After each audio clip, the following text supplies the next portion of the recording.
Currently, more than 19,000 people have been employed since February 2020. More and more people are entering the social security system. In order to strengthen the relations between Turkey and Spain, of course, the positive relations would improve our economic shared journey as well. We have some shared points in this regard. We receive tourists from each other's countries. The Cervantes Institute in Istanbul and the Yunus Emre Institute in Madrid strengthen our cultural relations. As Mr. Erdoğan also said, we are two ends of the Mediterranean, and our states continue dialogue in international platforms. We emphasize the significance of dialogue between cultures and languages on international platforms. We support the alliance of civilizations with the support of the Secretary General of the European Union. Thank you very much, Mr. Erdoğan, for emphasizing that as well. The bilateral relations between Spain and Turkey have reached a very positive level of maturity. I think they have reached an extraordinary level. Different areas of the economy have been included. It has affected our cultures and social lives as well. And as states and as governments, we have progressed that those relations in order to make them more comprehensive. Turkey and Spain, since last August in Turkey, we have given support for the forest fires that took place in August of last year. Such fires are increased by the climate change. We have experienced the same as well, which shows us the significance of a green transformation, a green transition, ecological transition. And at the beginning of the pandemic, the state of Turkey has shown solidarity with us by sending us equipment in our fight against COVID, and we thank for that as well. In addition,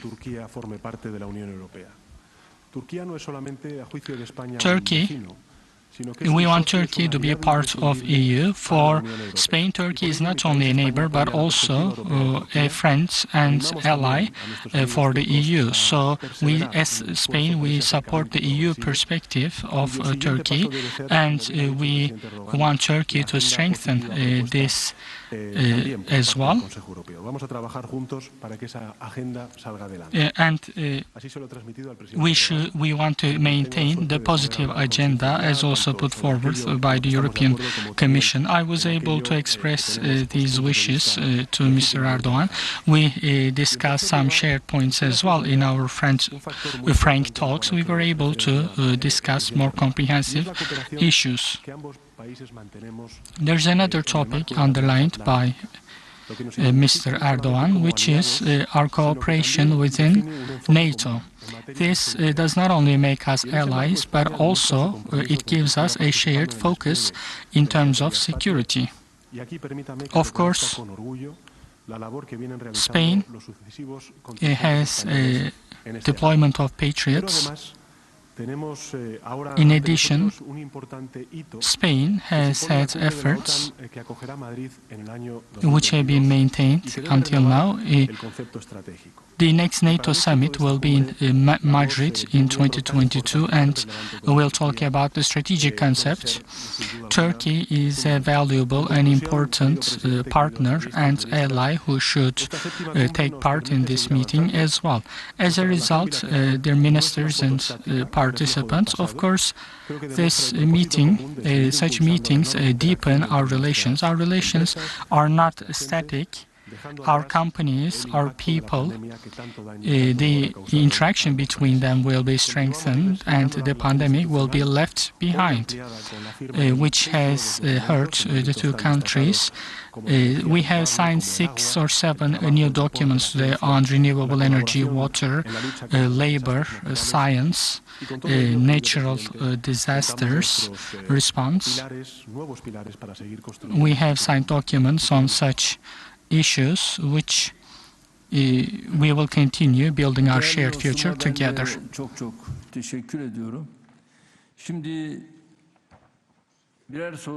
I also would like to thank my dear friend. We will have one question from the Spanish side, one question from the Turkish side. We will be leaving the floor to Spain. Firstly, if you send us a sign, I'll be happy. A microphone, please. Hola, buenas tardes, señor presidente Erdoğan, presidente Sanchez. Mi nombre es Sandra Gallardo. Hello, Mr. Erdoğan and Mr. Sanchez. Hablo en nombre de mis compañeros de la prensa. I'm from the Spanish National Radio. I'd like to ask a question on behalf of Spanish journalists to President Erdoğan. You talked about the cooperation in the area of defense. As an outcome of this summit,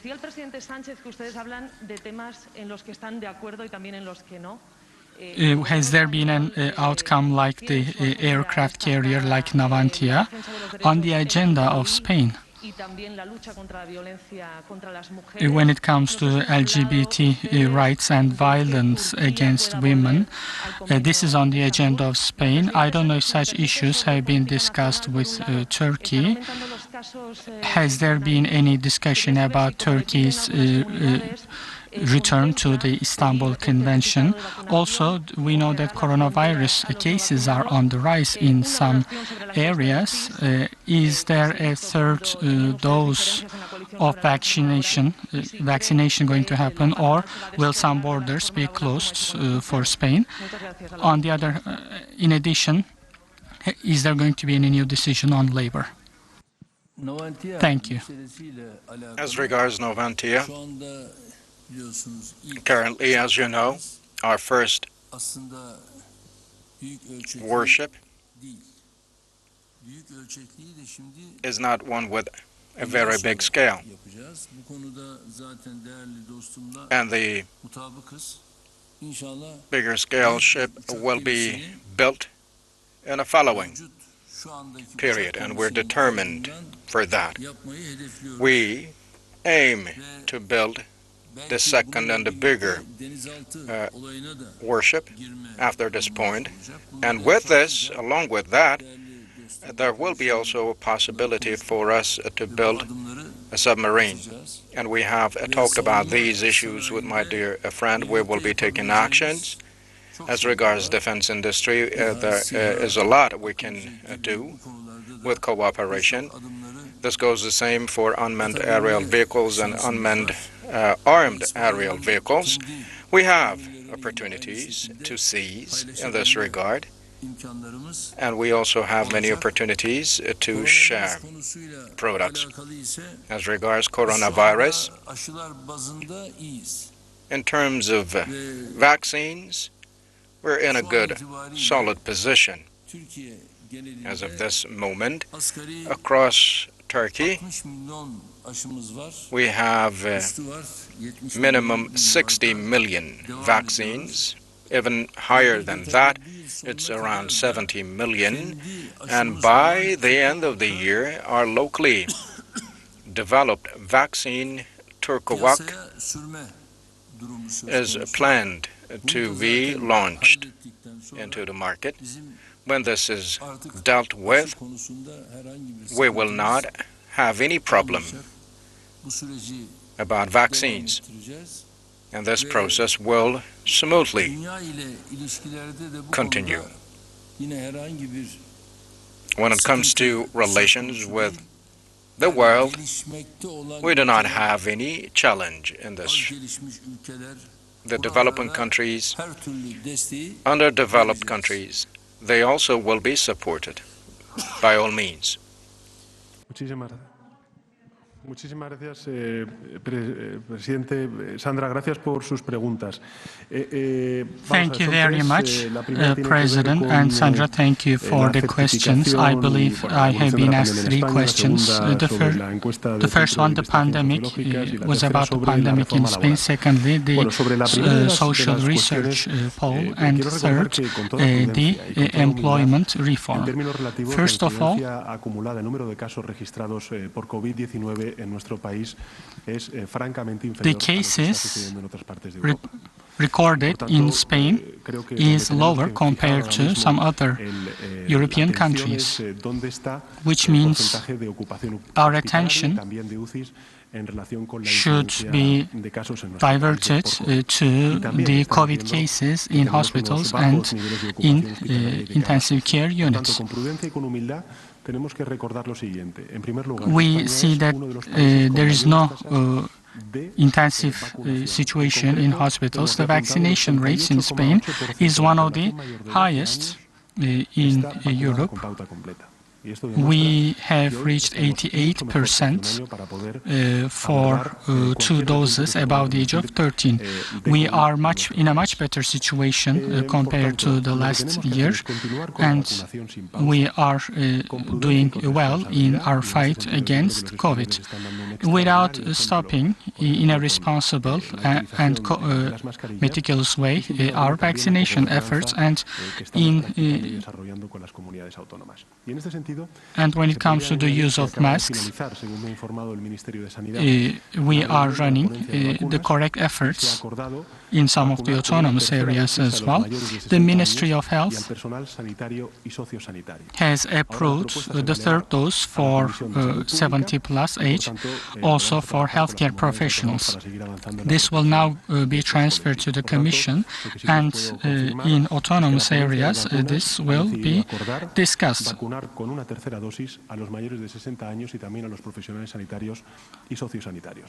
According, the Vaccination Commission approved the third dose for citizens above 70 and healthcare professionals. So we should continue this vaccination system, and we should be cautious and humble about it. When it comes to the poll, it's a survey only. The government runs state work, and we try to take our country out of this pandemic. And as we do so, we try to do it in the most fair and equitable way possible, and by giving the necessary social protection to the vulnerable groups.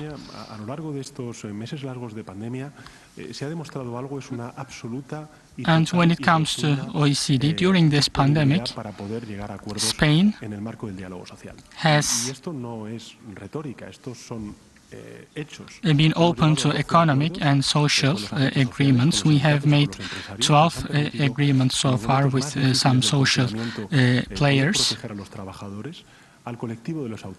We were able to protect our employees and freelancers and self-employed people, and we have supported companies as well. So in this regard, the way the government covered this reform also strengthens our relations with the business community, and it also helps agreement and on highest levels. I believe I have answered questions.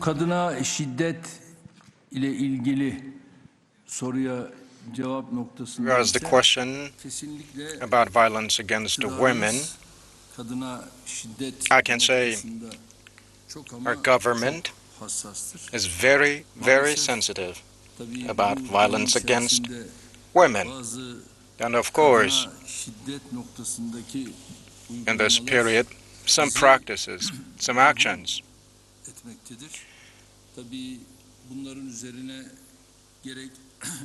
about violence against women upset us deeply.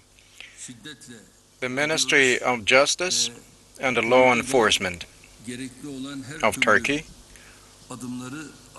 work on that very meticulously, and we have been taking all actions necessary, and we will take many more steps forward.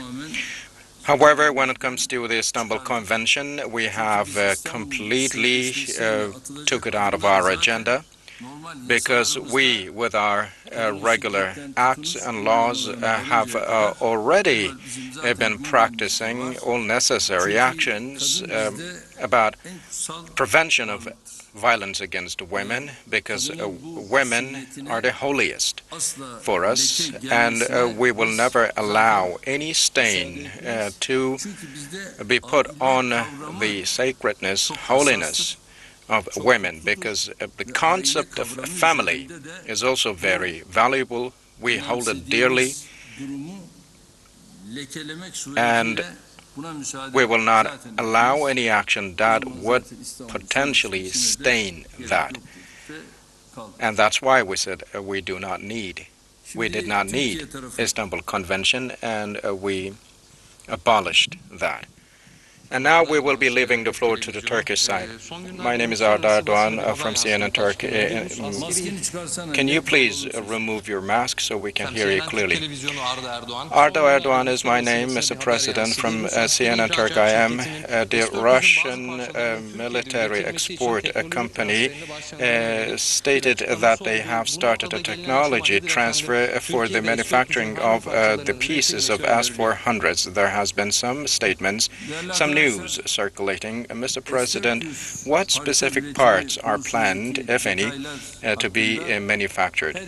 My dear friends, both sides about the manufacturing of some pieces for S-400s, we, as both parties, have come to terms not to make any kind of statements. That's why we do not share such statements, and these are sensitive issues in between both countries.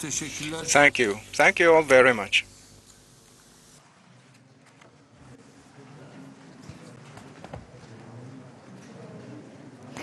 All right, for more on this, our diplomatic correspondent Andrew Hopkins joins us live from Ankara. So a lot discussed there between Spain and Turkey, defense cooperation, of course, the COVID-19 pandemic, deals on renewable energy. That was interesting.